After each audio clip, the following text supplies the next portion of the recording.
Good evening. Jumbo. Hello. Well, I'm from the African group. I'm representing TAMUCC African Students Organization. And our program this evening is called By the Fireside. Well, in Africa, we usually balance our luggage on our head, like you see me do right now. But my story has nothing to do with balancing luggage on my head. This is just a demonstration of how we do it. So let me put my luggage down and go on with my story.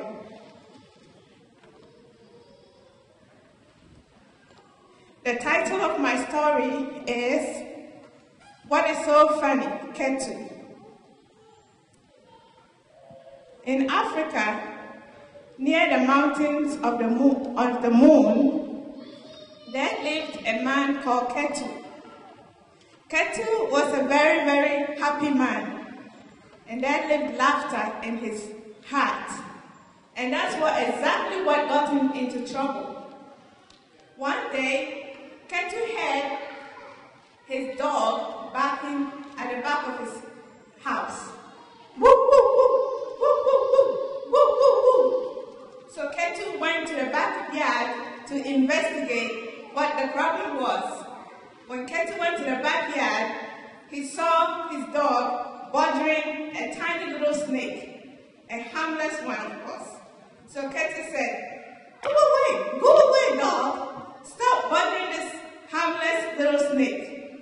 So, the snake, being so grateful to Ketu for saving him, decided to give Ketu a gift. This gift equipped Ketu to be able to understand how animals talk, or the language of animals. Ketu was like, no, I don't want this gift. I don't want this gift. This gift will get me into trouble. But before he finished protesting, the little snake wiggled its way into the bush. Well, Ketu came home that evening, and it was time to go to sleep. And when he and his family had laid down, he heard a little mosquito buzzing. Zoo! Where are these fat, juicy people? Of course, Ketu laughed and laughed and laughed.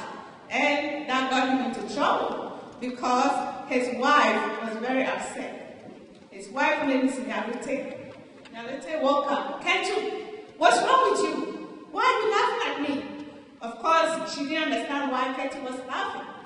So she bumped Ketu and nagged him to tell the reason why he's laughing. Well, guess what?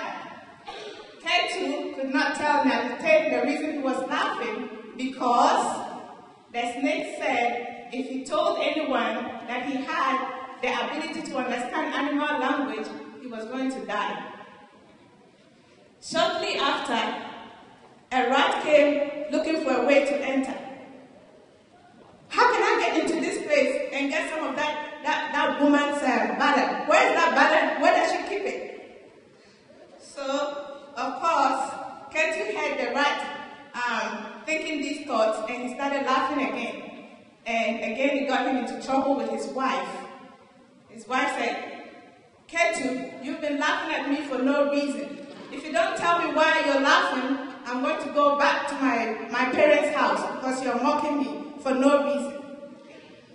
Okay, well, Ketu said, Nyalute, there's no problem. I'm not laughing at you, so go back to bed.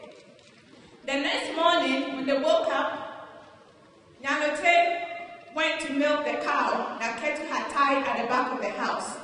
And then the cow said, look at her. She's coming to take my milk and give it to her own child. I won't give her any milk today. I'll keep it all for my baby. So Nyalute, Ketu heard the cow talking and started laughing again. Oh my goodness. So much trouble for Ketu. Nyalute said, Ketu, you are laughing at me again, huh? You're laughing at me again. What's the reason why you're laughing? Ketu, tell me why you're laughing. If you don't tell me why you're laughing, I'll go back to my parents' house. And of course, Ketu could not tell his wife why he was laughing. So guess what happened? Ketu his wife ran to the chief's house and told the chief, great chief, my husband has been mocking me for no reason. He's always laughing for no reason. I don't understand why he's laughing at me every day. So I'm going back to my parents' house. Well, the chief called all the elders of the land to the important mango tree where they have conferences to settle disputes. When they got there, the chief demanded that Ketu tell them why he's been laughing. Ketu, tell us why you laugh. Tell us the reason why you laugh. Otherwise, your wife will go back to her parents' house. Have you been laughing at your wife? Ketu said, no, great chief. I can't tell you the reason why I laugh. If I tell you the reason, I will die. The chief said, nonsense, Ketu. Whoever died for telling the reason? You tell us. You see, you're being stubborn. Tell us the reason why you're laughing, or else she will go back to her parents' house. So the baby started crying. When Ketu took one look at his baby and realized that this case is very serious, and that his wife was going to go back to her parents' house, he decided he couldn't hold it anymore. So he told the secret. He told about the snake, the gift to understand the animals and everything. As soon as he told the story, he lay down, boom, he's dead. Now his wife, save me, my husband, The eldest man in the village said, oh, you see what we made him do? We made him do what he shouldn't have done. Presently, the snake appeared from the bush and laid its tiny, shiny head on Ketu and said, snooty people, they won't even let the man keep a secret. And then Ketu woke up and started laughing again. His wife said, Ketu, you can laugh all you want. You can laugh all you want. I will ask you why you're laughing. And then that was the end of the story.